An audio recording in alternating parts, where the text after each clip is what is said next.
Hi, Obi. Nice to meet you. Yes, sir. I'm in Paris right now, and you'll be there next month for two games against the Spurs.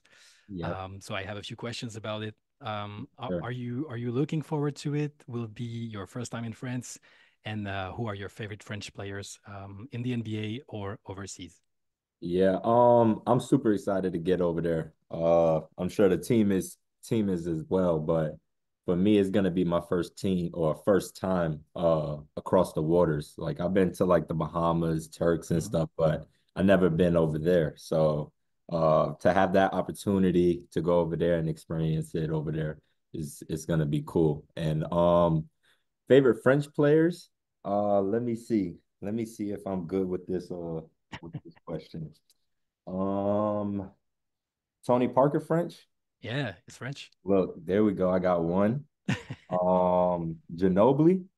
No, it's from Damn, Argentina. I wish damn. I wish it was French, actually. It was amazing, but Uh, Tony uh, Parker though. I'll say him. I'll yeah. say. Yeah, there we You, go. you have Joakim Noah, Boris Diaw, and now you have Victor Wembanyama, of course. Big tough too. Yeah, you. I'm gonna stick with Tony Parker though. Yeah. Uh, a few years ago, you wrote a piece on the Players Tribune that I found amazing about you idolizing your dad, who's Yeah, a streetball legend, and sir. the fact that you had to move constantly, how your mom was the one who brought stability to the family. Yeah, You were explaining how you started to play streetball on your dad's team. right. Um, how influential was it for your game? Is it still in your basketball DNA, or Yeah, or yeah. or, or did all the more fundamental work you did after that in college override a Definitely. little? Yeah, I mean, growing up, when you grow up in New York City, all the parks, that's kind of what you know. If you're a basketball player, you want to play basketball, you just pull up to any park and you hoop.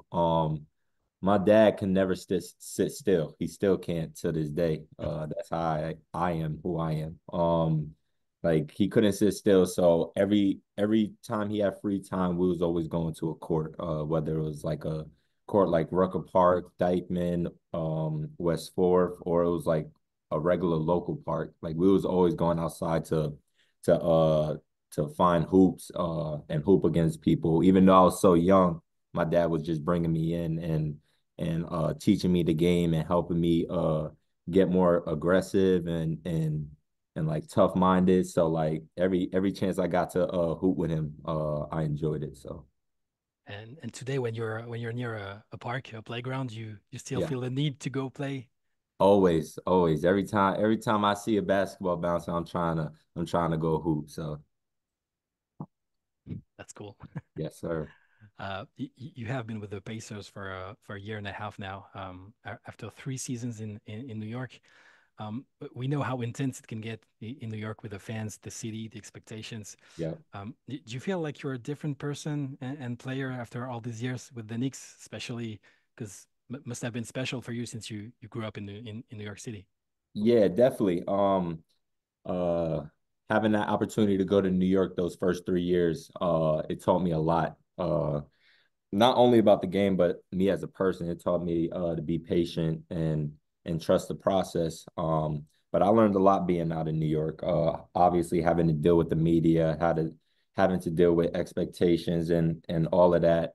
Um, I'm glad I got to go through that because it allowed me and helped me become the person I am today, on and off the court. So helped me mature for sure in my game and in life as well. And yeah, In a different way, Indiana is also a land of basketball. right. How would you compare the fandom and the passion there Yeah. with what you experienced in New York? Is it different? Is it quite the same? Man, the fans here are amazing. Every time we get a chance to step on that court, out there at Gamebridge, they make it known they're out there in the crowd. They're loud. We hear them. We try to get them engaged, every single game, whether it's a dunk, whether it's a three, uh, like a good move, good defensive stop. We're always trying to get them engaged because they help us tremendously, throughout the season, and we appreciate them very much. So. Well, thank you for your time, Obi. See you in Definitely. Paris. Definitely. See you in Paris. Appreciate you. Bye bye.